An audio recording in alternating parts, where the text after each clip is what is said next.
வணக்கம். தனிமனித சிந்தனை மாற்றமே சமூக மாற்றம். அந்த வகையில் இன்னைக்கு அரசியல் இல்லை, 2 திரைப்படங்கள் பற்றி பேச போகிறோம். ஒன்று வந்து பேட் கேர்ள், இன்னொன்று வந்து டூட் திரைப்படம். ரெண்டுமே ஓடிடியில் பார்த்தேன். ஸோ பேட் கேர்ள் திரைப்படம் வந்து வர்ஷா பரத்ன்ற ஒரு இளம்பெண் இயக்குனர் எடுத்திருக்காங்க. அவங்களுக்கு வாழ்த்துக்கள். ரொம்ப சிறப்பான ஒரு ஒரு புதுமையான முயற்சி இது. ஸோ பொதுவாகவே பெண்கள் அப்படின்னா அவங்களே வந்து இந்த குடும்ப கட்டமைப்புக்குள்ளே இருக்கிற பெண்களை பெரும்பாலும் க்ளோரிஃபை பண்ணிகிட்டே இருக்கிற படங்கள் தான் அதிகமாக இருக்கும். அதே மாதிரி ஒரு பெண்ணுடைய உணர்வுகள் வந்து அந்த குடும்பம் சார்ந்த உணர்வுகளை பிரதிபலிக்கக்கூடிய திரைப்படங்கள் தான் அதிகமாக இருக்கும்.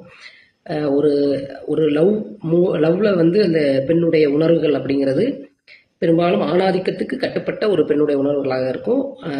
பெரும்பாலும் அது ரொம்ப எக்ஸ்ட்ரீம் லெவல்னா தற்கொலை பண்ணிக்கிற மாதிரியான ஒரு இதோட முடிச்சிருவாங்க. இப்போ இப்படி தான் இந்த எக்ஸ்ட்ரீமை தான் நம்ம பார்த்துருப்போம்.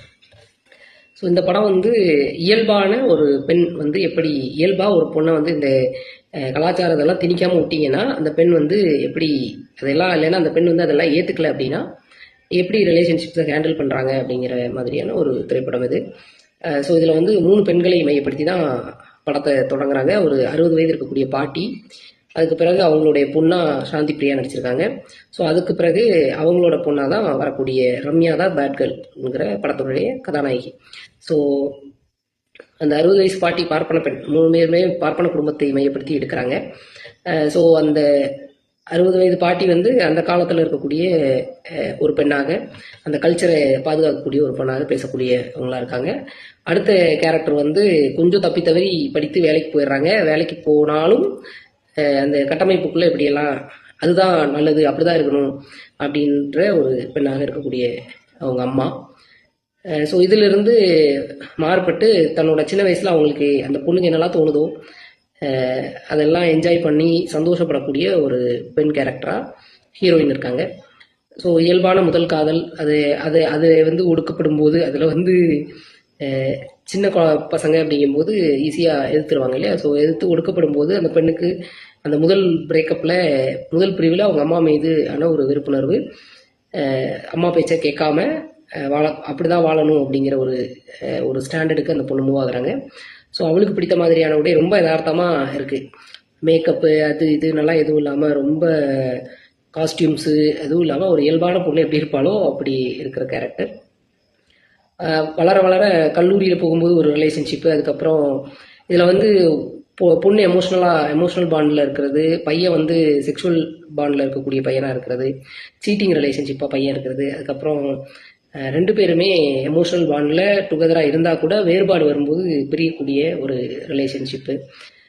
இப்படி பலதரப்பட்ட அந்த பொண்ணு வந்து இயல்பாக அவளுடைய ஒவ்வொரு ஸ்டேஜ்லேயும் தான் சந்திக்கக்கூடிய ஆண்களோட அவளுக்கு ஏற்படக்கூடிய ரிலேஷன்ஷிப்பை காட்டுறாங்க. அதை வந்து எப்படி ஹேண்டில் பண்ணி அந்த பொண்ணு வெளியில் வர்றாங்க. பெரும்பாலும் ஆண்கள் தான் அப்படி தேவதாஸ் ஆகிறதும், தாஜ்மஹால் அவங்களாம் தாஜ்மஹால் கட்டி வச்சிருக்கிறாங்க, நீங்களாம் ஒரு செங்கலாவது கட்டி வச்சிருக்கீங்களான்னு பாட்டு எழுதுறதும், அடுத்து ட்ரிங்க்ஸ் சாப்பிட்றது, இந்த மாதிரியான இதெல்லாம் ஆண்களுக்கு தான் காதல் வந்து ரொம்ப அஃபெக்ட் பண்ணுற மாதிரி காட்டக்கூடிய படங்களாக தான் இருந்திருக்கும். ஒரு பொண்ணு வந்து காதலில் எந்த அளவுக்கு அவளை ஒரு ரிலேஷன்ஷிப் பிரேக்கப்புங்கிறது எப்படி அவளை பாதிக்குங்கிற அந்த உணர்வை வந்து இந்த சமூகம் பார்த்துருக்கவே மாட்டாங்க. ஸோ அதை வந்து இந்த படம் காட்டுது. இந்த சமூகம் பார்த்த அந்த பழைய உணர்வுகள்லாம் இருக்குல்ல, தற்கொலை பண்ணிக்கிறது அண்டு ஏற்றுக்கிறது, அந்த குடும்ப கட்டமைப்புலேருந்து திணிக்கிறாங்கல்ல, வேற ஒரு மாப்பிள்ளை திருமணம் செஞ்சு வைக்கிறது, அதெல்லாம் ஏற்றுக்கிறது, அதெல்லாம் எவ்வளோ அசிங்கமான ஒரு வாழ்க்கை முறைங்கிறதையும், இது ரொம்ப இயல்பான யதார்த்தமான ஒரு வாழ்க்கை முறைங்கிறதையும் இந்த படம் சொல்கிறாங்க. ஸோ எனக்கு ரொம்ப பிடிச்சிருந்தது படம். அடுத்தது அவளோட உலகம் ரொம்ப சின்னது, அந்த அந்த சின்ன உலகத்தில் அவள் எவ்வளவு ரியலிஸ்டிக்காக வாழ்கிறா அப்படிங்கிறது, அவளுக்கு இருக்கக்கூடிய தோழி அந்த சரண்யாங்கிற கேரக்டர் அவங்க. ஸோ ஒரு ரிலேஷன்ஷிப் பிரேக் ஆகும்போது சவலை நோயிலெல்லாம் அந்த பொண்ணு பாதிக்கப்படுறதுலாம் சங்கத்தமிழில் பாட்டிலெல்லாம் இருக்கும். அதுக்கப்புறம் இந்த இடைக்காலம்னு இருக்கக்கூடிய இதில் கலை வடிவத்தில் கூட பெண்களுடைய உணர்வுகள் வந்து ஆணுடைய உணர்வாக தான் பிரதிபலிக்கப்பட்டு இருந்தது. ஸோ வர்ஷா பரத் வந்து ஸோ அதை பிரேக் பண்ணியிருக்காங்க. சில முற்போக்கு டேரக்டர்ஸ் கூட எடுத்திருந்தாலும், படங்களுக்கு முன்னாடி எடுத்திருந்தாலுமே அதெல்லாமே ஏதோ ஒரு சில கேரக்டர் முற்போக்காக இருக்கிற மாதிரி இருக்குமே தவிர அவங்களுடைய உணர்வுகள் இந்த அளவுக்கு எடுத்திருப்பாங்களா அப்படின்னா இது வரைக்கும் நான் பார்த்ததில்லை இந்த படமும். ஸோ இது வந்து அதை துல்லியமாக காட்டக்கூடிய ஒரு படமாக இருக்குது. அடுத்து அந்த பிரேக்கப்புக்கு அப்புறமா அடுத்த ரிலேஷன்ஷிப்ஸ்க்கெல்லாம் போனதுக்கப்புறமா அவங்க எவ்வளோ ரெஸ்பெக்டிவாக ஒருவர் சந்திக்கும் போது நடந்துக்கிறாங்க, கேரிங்காக இருக்காங்க அப்படிங்கிறது. இதெல்லாம் யதார்த்தமான ஒரு ஒரு பொண்ணோட இது இப்படியும் பெண்கள் இருக்கலாம்.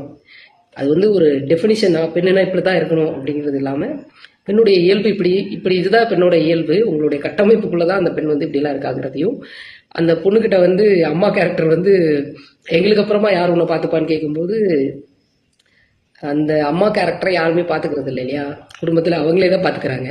ஆனாலும் அவன் வந்து அந்த குடும்ப ஸ்ட்ரக்சரை வந்து க்ளோரிஃபை பண்ணுற கேரக்டராக இருப்பாள். ஸோ உன்னை யார் இப்போ பார்த்துக்கிறாங்கன்னு கேட்கும்போது அந்த குடும்பத்தினுடைய கட்டமைப்புக்குள்ளே தான் நீ இருக்கணுங்கிறது வந்து உடச்சி விட்டுறாங்க அவங்க. ஸோ படத்தின் இறுதி வரை அவள் வந்து அவளாகவே வாழ்கிற மாதிரி தான் படம் முடியுது.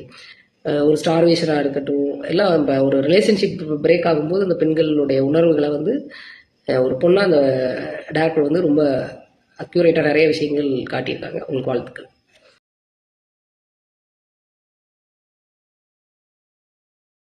அடுத்த படம் வந்து டூட் படம். ஸோ இந்த படம் வந்து பிரதீப் மமிதா நடிச்சிருக்காங்க, கீர்த்தீஸ்வரன் நினைக்கிறேன் டேரக்டர் பேர். ஸோ டைரக்ட் பண்ணியிருக்காரு. ஸோ இந்த படம் வந்து இதுவுமே ஒரு ஆணும் பொண்ணும் நட்பு, குழந்தையிலேருந்து நட்பாக இருக்கக்கூடிய ஒரு ஆணும் பெண்ணும் சொந்தக்காரங்க தான் அவங்க.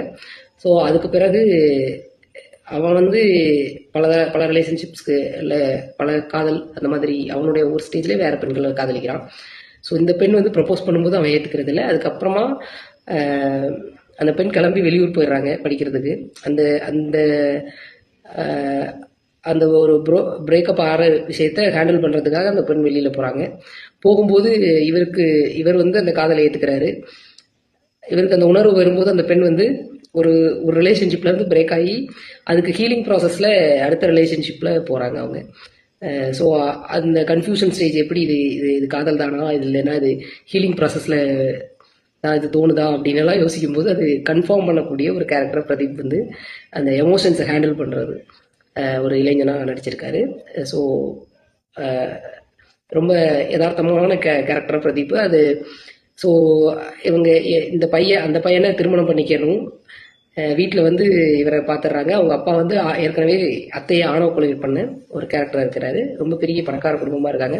ஸோ ஒரு காமெடி ட்ராக்கோட மேனேஜ் பண்ணி தன்னுடைய அந்த தோழிக்காக அவரே அந்த பெண்ணை கல்யாணம் பண்ணி வாழ்கிறாரு. அவங்களுக்கு வந்து அந்த பெண்ணுக்கு வந்து அவங்களுடைய லவரோட குழந்தை பிறக்குது. ஸோ இது வந்து இந்த சமூகத்தினுடைய ஸ்ட்ரக்சரை உடைக்குது இல்லையா. ஸோ இது படம் பார்த்த சில நண்பர்கள்லாம் என்ன சொன்னாங்கன்னா, இந்த படம் பார்க்காதீங்க, அது வந்து ஒரு பொண்ணு 2 பேரோட இருக்கிற மாதிரி இருக்குது. பட் ஆக்சுவலி படம் அப்படி இல்லை. இப்போ ஒரு பொண்ணுக்கு 2 ரிலேஷன்ஷிப் அந்த டைமில் இருக்கிறது கூட நார்மல் தான். ஆனால் பாலியாண்ட்ரிலாம் அப்படி தான். ஆனால் இந்த படம் அப்படி இல்லை. சீட்டிங் ரிலேஷன்ஷிப்ஸ் அப்படியெல்லாம் இல்லை. அந்த பொண்ணு சம்மந்தப்பட்ட இது 2 ஆண்களுக்கும் எல்லா உண்மையும் தெரிகிற மாதிரி தான் இருக்குது. ஸோ அது ஒரு நல்ல படம் தான். அது ஒரு ஆணவ கொலை பண்ணக்கூடிய இந்த சமூகத்தில் இது வந்து ஒரு மோசமானது இல்லை. அது அந்த டைலாக் அதில் இருக்குது. அண்ட் ஆணவ கொலையை வந்து இளைஞர்கள் டெக்னிக்கலாக இப்படியெல்லாம் ஒழிக்க முடியும் அப்படின்னு எடுத்திருக்காங்க. ஸோ என்டர்டெய்னிங் ஃபிலிம் தான். பட் ஒரு ஆண் பெண் உறவு நட்பில் இருக்கக்கூடிய எமோஷன்ஸ் நிறைய கேப்சர் பண்ணியிருக்காங்க. அண்ட் இது வரைக்கும் எடுக்காத ஜேர்னலில் எடுத்திருக்காங்க. அண்ட் நல்லா என்ஜாய் பண்ணக்கூடிய ஒரு ஃபிலிம் இது. எல்லா பாட்டுமே ரொம்ப நல்லா இருந்தது. ஸோ இதெல்லாம் இந்த ஃபீச்சரில் இந்த படம் வந்து படத்தோட மெயின் தீம் வந்து ஆணவ படுகொலையை எதிர்க்கிற மாதிரியான ஒரு படம் தான். அதற்கு அந்த தன்னுடைய தோழிக்கு தான் விரும்புகிற ஒரு பொண்ணு வந்து கடைசி வரை சந்தோஷமாக இருக்கணும் அப்படின்னு நினைக்கக்கூடிய ஒரு ஆணோட கேரக்டர் தான். அதில் அப்படி சீட்டிங்கெல்லாம் எதுவும் இல்லை. ஆனால் கூட இந்த சமூகம் வந்து அதை ஏற்றுக்கலாம். என்கிட்ட சொன்னவங்க கிட்டலாம் முருகனுக்கு மட்டும் 2 மனைவி இருக்கலாம், கும்பிடுறீங்க சாமியா. அண்ட் ஒரு பொண்ணு வந்து தான் கொலை செய்யப்படக்கூடாது அப்படிங்கிறதுனால தன்னுடைய நண்பர்கள் அவங்கக்கிட்ட வெளிப்படைத்தன்மையோட தானே இருக்காங்க அவங்க. ஸோ அதை ஏன் அவங்களால ஏற்றுக்க முடியல அப்படிங்கிற மாதிரி டிபேட்ஸ் நடந்தது. ஸோ இந்த படமும் ஒரு டிஃப்ரெண்ட்டான ஒரு ஜேர்னலாக இருந்தது. ரெண்டுமே ரொம்ப ரசித்து பார்த்த படங்கள். ஸோ கண்டிப்பாக வாய்ப்பு இருந்தால் OTT தான் இருக்குது, பாருங்கள். வாழ்த்துக்கள். நன்றி.